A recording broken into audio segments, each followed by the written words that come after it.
반갑습니다. 이렇게 또 오랜만에 만난 것 같은데 마치 어제 만난 것처럼 참 너무 반갑고요.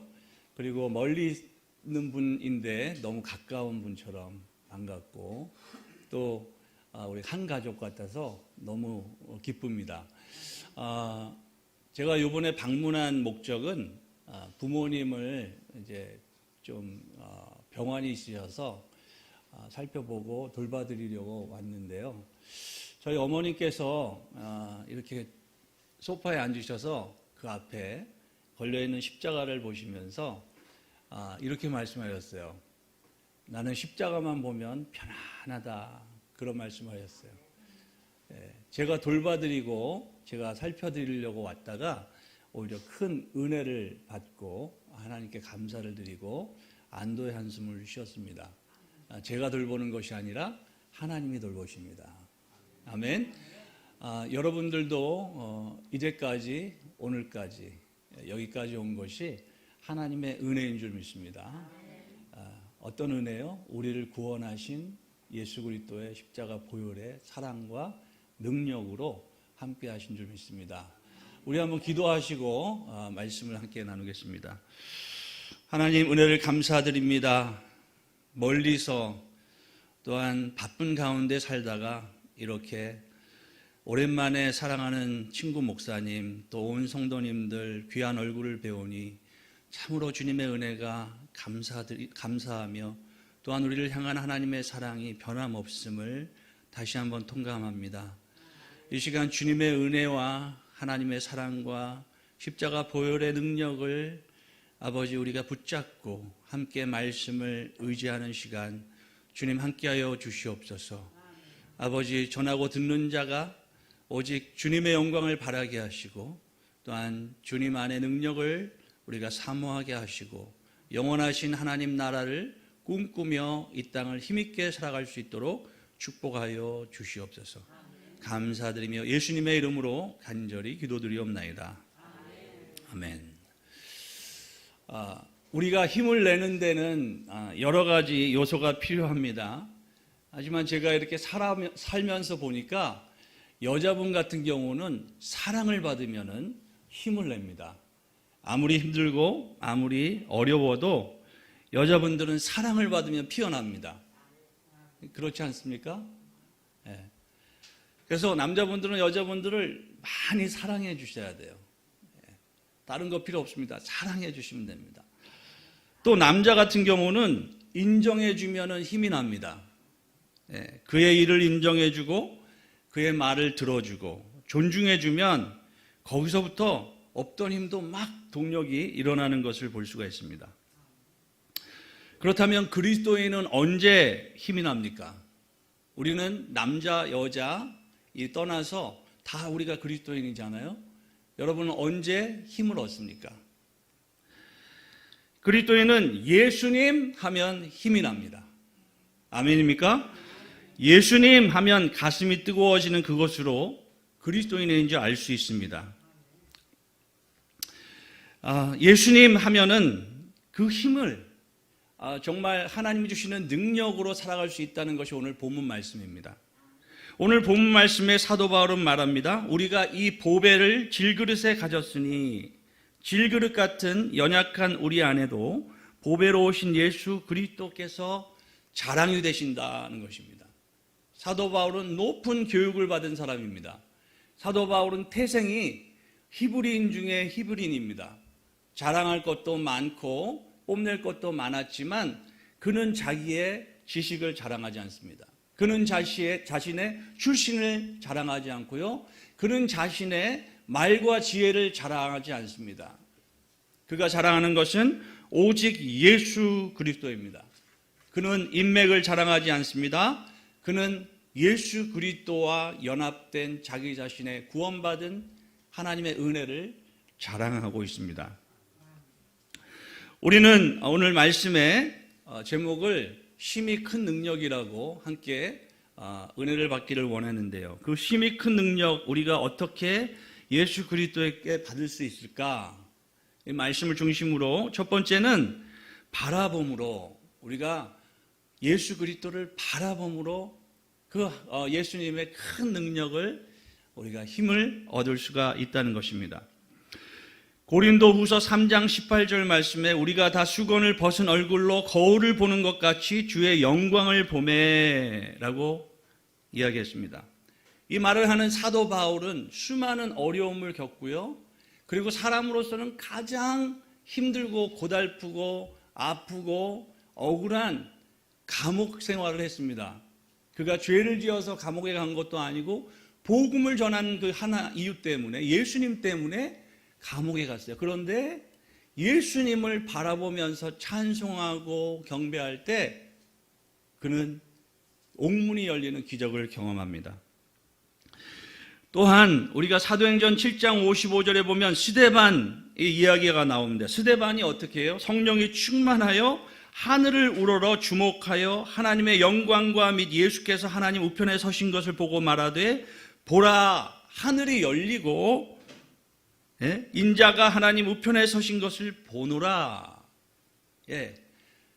그 배경은 무엇입니까? 스데반이 설교를 했는데 많은 바리새인들과 기득권자들이 스데반을 돌로 쳐서 죽이려고 합니다. 그때 스데반이 마지막에 한 말이 그것입니다. 서서 무엇을 봤어요? 하나님을 바라볼 때 그 영광의 주님을 바라보았다. 그 주님께서 어떻게 하고 계셨어요? 서서 계셨다. 주님께서 서서 스데반을 같이 보셨다는 거예요. 여러분이 주님을 바라보면 주님이 외면하지 않으시는 줄 믿으시길 축복합니다. 여러분이 주님을 바라볼 때 주님께서는 더 눈을 크게 뜨고 여러분을 보신다는 거예요. 내 아픈 현실, 내 어려움, 이 모든 것을 다 내려놓고 먼저 주님을 바라봐야 되는 것이에요. 바로 그것이 큰 능력을 받는 비결이 된다는 것입니다. 스데반이 바라본 주님은 서서 무엇을 했을까요? 하나님 앞에 기도합니다. 하나님, 사랑하는 내 딸, 사랑하는 하나님 아버지, 그 딸이 지금 어려움에 있어요. 지금 아프고 있어요. 하면서 기도하신다는 거예요. 그 기도하시는 주님을 바라보고 우리도 주님의 얼굴을 바라볼 때 우리 안에서 큰 능력이, 하나님이 주시는 힘이 우리 안에서 역사하는 줄 믿으시길 축복합니다. 백동음 시인의 시 한 편을 소개합니다. 못난 얼굴도 괜찮다. 볼품이 없어도 상관없다. 폼나지 않는 긴 날개에 뒤뚱거린다고 놀려도 좋다. 다만 잠잠히 바라본다. 평안이다. 흐름을 느낀다. 영의 흐름이다. 폭풍우가 불고 다들 두려움으로 요동할 때 조용히 흐름을 탈 뿐이다. 거센 바람을 품에 안으며 날개를 편다. 그리고 겁없이 절벽을 뛰어내린다. 바람이 거세어질수록 더 멀리, 더 높이 난다. 아니, 나는 것이 아니라 흐름을 탄다. 영의 흐름을. 이것은 바보세례를 그리는 시, 그 시에 대한 이 작가의 후기 설명입니다. 바보새라는 새가 있죠, 여러분. 알바르토스는 땅에서 못난 새였습니다. 얼굴도 못났습니다. 긴 날개도 축 처져 있습니다. 폼도 안 납니다. 뒤뚱거립니다. 어린아이에게도 잡혀 수모를 당하는 바보새입니다. 그러나 폭풍 치는 어느 날 다들 불안과 두려움에 요동할 때 바보새는 그 바람을 타고 하늘을 납니다. 3m 되는 양날개를 펼치고 한번 그 흐름을 타고 날기 시작하면 6일 동안 날개짓 하나 없이도 날아갑니다. 그리고 2달 동안 지구를 한 바퀴 돕니다. 그 먼 거리를 한 번도 쉬지 않고 날 수 있는 것은 자신의 힘이 아니라 바람의 흐름을 타고 날기 때문입니다. 저는 바보새에게서 영성의 사람을 보게 됩니다. 땅에서는 바보같이 억울하게 당해주고 무시를 당해주면서도 변함없는 영의 사람들입니다. 성령의 흐름을 따라 영의 생각으로 흘러가는 사람들은 오히려 시련과 고난의 바람이 불어오고 땅은 온통 불안과 두려움으로 요동할 때 평강과 생명의 길을 타고 하늘을 날게 됩니다. 잠잠히 주를 앙망하면서 말입니다. 얼마나 멋있는 시입니까? 여러분 바보새. 이 바보 같아 보이지만 위기에 있을 때, 어려움이 있을 때, 그때 그 위기를 이겨나갈 수 있는 힘은 하늘을 향하여서 날개를 펴는 것입니다. 여러분 혹시 여러분의 날개, 사람들이 볼 때는 바보같이 축 늘어져 있는 그러한 날개 같아 보이는 믿음이라는 이 날개, 사람들이 볼 때는 정말 아무런 정말 실력도 없어 보이는 믿음 하나만 가지고 살아가는 오직한 그러한 바보새 같은 여러분이라면 오히려 하나님 앞에서 이 바보새와 같이 창공을 날아가는 그러한 때가 온다는 것입니다. 두 번째로 힘이 큰 능력, 그 큰 능력은 예수를 품음으로, 마음속에 품음으로 우리는 큰 능력을 받을 수가 있습니다. 첫째는 뭐라고 그랬죠? 예수를 바라봄으로. 바라보고 그 보는 예수님을 이제는 마음에 품는 것입니다. 깊이 마음속에 품고 간직하고 살아가는 것이죠. 오늘 말씀에 우리가 연약한 질그릇이라고 얘기했습니다. 그 질그릇이란 흙이란 말이죠. 흙은 가장 깨어지기 쉬운 재료입니다. 창세기 2장 7절에 보니 여호와 하나님이 땅의 흙으로 사람을 지으시고 생기를 그 코에 불어넣으시니 사람이 생명이 된지라. 우리가 흙으로 지음받았습니다. 이 흙이라는 말은 히브리 말로 아파르라는 말입니다. 그런데 이 아파르에는 중요한 두 가지 뜻이 있습니다. 첫 번째는 자궁이라는 의미가 있다는 것이죠. 자궁의 신비, 그것은 생명이 그 안에 태어나는 것이죠. 흙 그 안에는 신비한 생명이 있습니다. 정금, 보석, 아무리 귀한 것이라도 풀 한 폭이 자라게 할 수 없습니다. 아름다운 장미는 어디에서 피어납니까? 흙에서 피어나죠. 성도는 어떠한 존재입니까? 말씀을 잉태하는 존재. 성도는 복음의 씨앗을 잉태해서 생명의 밭을 통해 열매를 맺는 존재라는 거예요.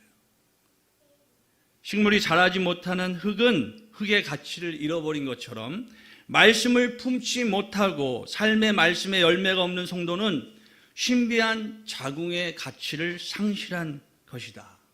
그래서 어느 신학자는 이렇게 얘기합니다. 하나님이 사람을 창조하실 때 그 흙 속에 하나님의 마음을 넣으셨다. 바울은 이것을 우리 안에 있는 보배라고 하였습니다. 사람들은 외모를 보고 평가합니다. 그러나 하나님은 우리 안의 마음의 중심을 봅니다. 말씀을 품었는가? 말씀이 잉태되었는가? 말씀이 역사하고 있는가? 말씀 안에서 열매를 맺고 있는가? 그 말씀 안에 있는 능력으로 살아가고 있는가? 힘이 큰 능력은 말씀을 품은 자들에게 나타나는 것이죠.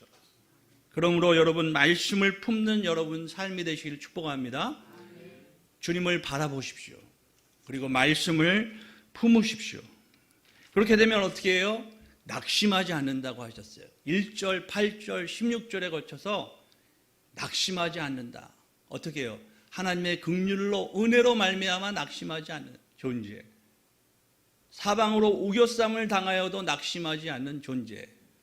겉사람은 후패하나 속사람은 날마다 새로워지는 낙심하지 않는 존재.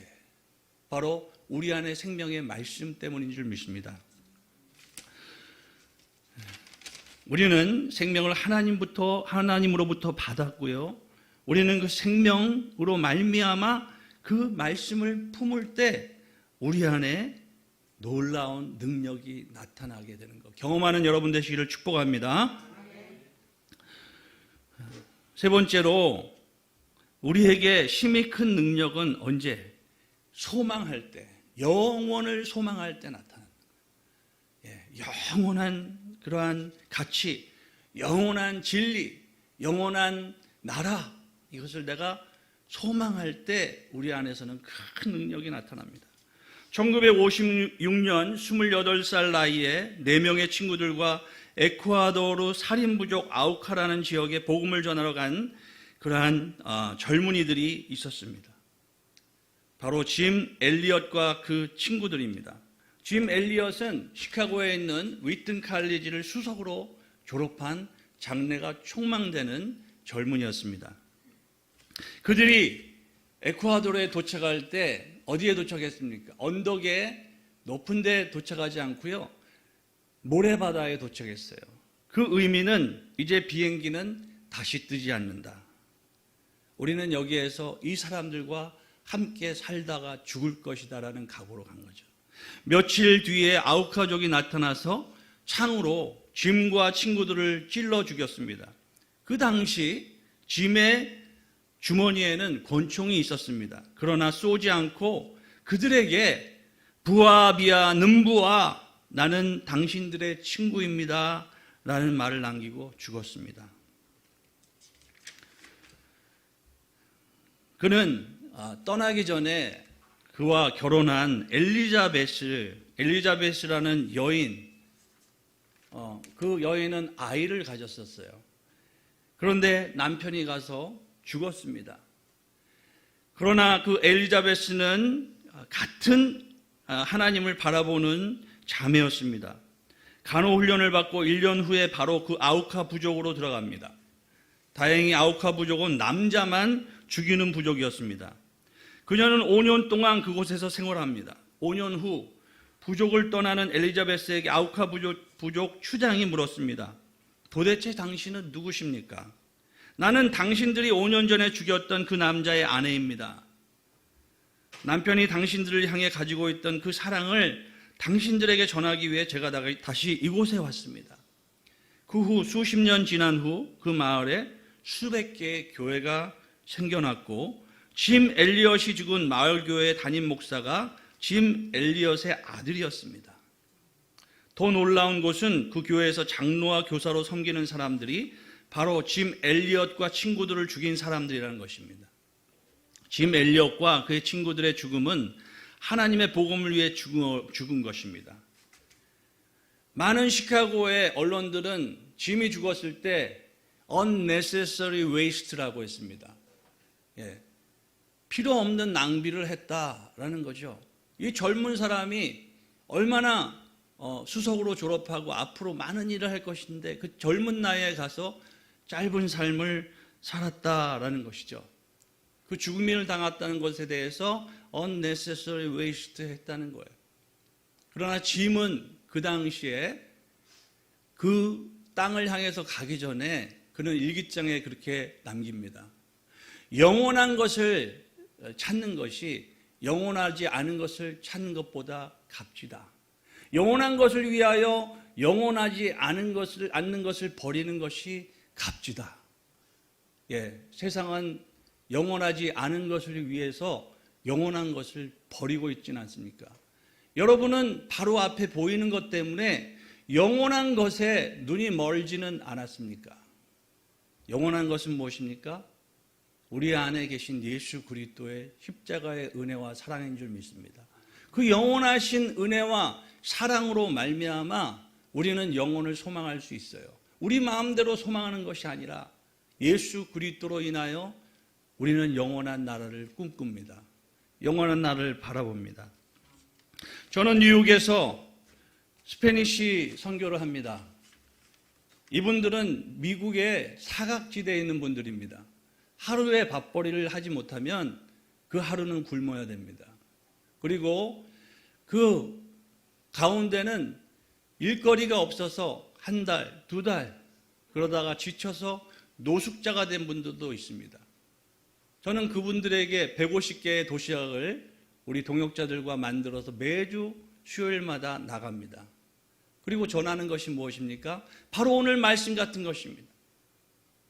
우리는 질그릇이지만 우리 안에 보배 예수 그리스도 힘이 큰 능력이 함께 하십니다. 우리는 바라볼 수 있습니다. 우리는 품을 수 있습니다. 우리는 소망합니다. 누구를요? 사람이나 세상이 아닙니다. 영원한 하늘나라 주님을 품고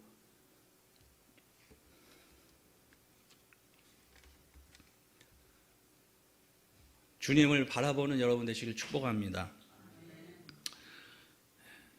고통, 총량, 불변의 법칙이라는 말에 대해서 여러분 들어보셨습니까? 이 법칙은 비서처럼 하라라는 책을 쓰신 조관일 박사님께서 말씀하신 책에 나오는 내용입니다. 고통, 총량, 불변의 법칙. 한 사람이 일생 동안 경험하는 고통의 총량은 불변하다.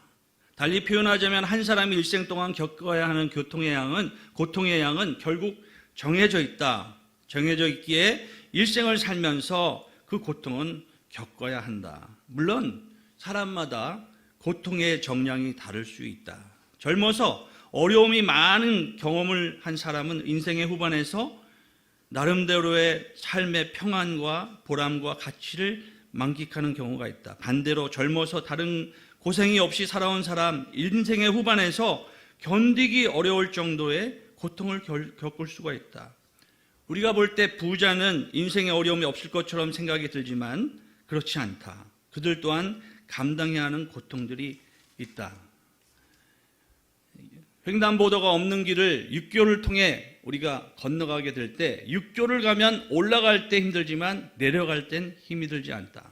육교와 지하도 선택하지 않고 무단횡단을 감행할 수 있다. 그러나 그 무단횡단을 감행하면 거기에 따른 더 큰 어려움을 당하게 된다. 심리학자 융이라는 그런 학자는 노이로제라는 것에 대해서 이렇게 얘기합니다. 노이로제는 마땅히 겪어야 하는 것을 회피하는 결과로 나타나는 정신적인 질병이다. 마땅히 겪어야 하는 것을 우리는 겪는다고 생각하고 받아들이고 거기에서 포기하고 낙심할 것이 아니라 오히려 이 고통 가운데 내가 주님을 더 앙망할 수 있고 주님을 말씀을 품을 수 있고 주님을 소망할 수 있다면 이 고통은 변하여 은혜가 되고 축복이 되는 줄 믿습니다. 바로 사도 바울이 그런 삶을 살았습니다. 사도 바울이 고린도후서 1장 8절에서 10절에 형제들아 우리가 아시아에서 당한 환난을 너희가 알지 못하기를 원치 아니하노니 힘에 지나도록 심한 고생을 받아 살 소망까지 끊어지고 우리 마음에 사형 선고를 받은 줄 알았으니 이는 우리로 자기를 의뢰하지 말고 오직 죽은 자를 다시 살리시는 하나님만 의뢰하게 하심이라. 그가 이같이 큰 사망에서 우리를 건지셨고 또 건지시리라. 또한 이후에라도 건지시기를 그를 의지하여 바라노라. 이제 말씀을 정리하고 함께 기도하기를 원합니다. 여러분 여호와를 앙망하는 자가 되시길 축복합니다. 또한 주님의 주신 말씀을 품기를 축복합니다.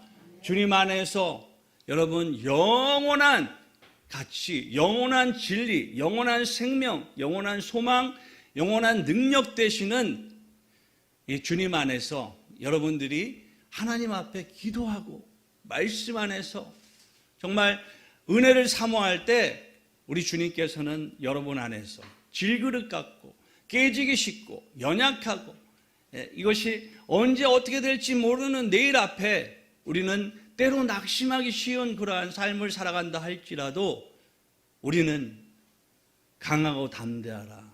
주님께서 말씀하신 그 말씀처럼 하나님께서 모세가 죽은 후에 벌벌벌벌 떨고 있는 여호수아에게 나타나셔서 너는 마음을 강하게 하라, 담대하라 이렇게 말씀하신 것처럼 여러분 우리 환경은 어렵습니다. 우리 주변은 어지럽습니다. 이 고린도 후서 말씀을 쭉 13장까지 보니 여러분 그 안에는 교회 안에도 어려움이 있고요, 문제가 있고요, 모든 그리스도인에게 닥치는 시험과 환난이 있습니다. 하지만 사도 바울의 증거는 무엇입니까? 사도 바울의 한 가지 정말 붙잡는 은혜와 능력이 무엇입니까? 우리 안에 보배로우신 예수 그리스도 그분만이 우리의 영원한 영광이 되며 소망이 되며 참 기쁨이 되며 능력이 되는 분이시라는 것을 증거하였습니다. 여러분도 그러한 보배로우신 주님을 바라보고 품고 소망하며 여러분 모든 것을 넉넉하게 이기느니라 하는 우겨쌈을 당하여도 넉넉히 이기게 하시는 능력의 주님 안에서 항상 주 안에서 하나님이 주신 뜻 기도하고 감사하고 기뻐하는 삶을 이루어 가시는 여러분 되시기를 축복합니다.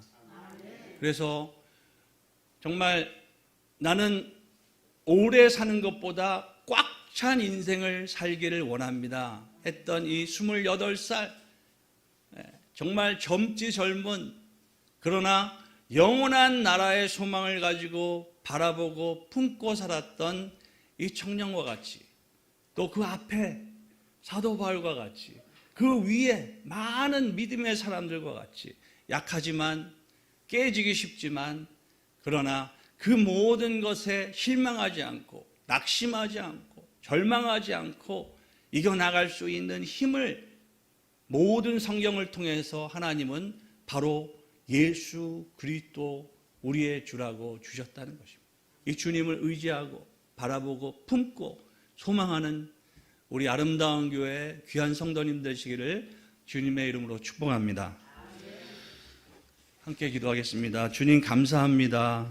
하나님께서 귀하게 또한 사용하시고 또한 하나님께서 사랑하시는 아름다운 교회 우리 이승규 목사님 또한 사모님 온 성도님들 주님 바라보고 주님의 말씀을 품고 영원한 나라를 소망하여 하나님의 크신 능력을 날마다 경험하는 복된 아버지 심령 가정 교회 되게 하여 주시옵소서.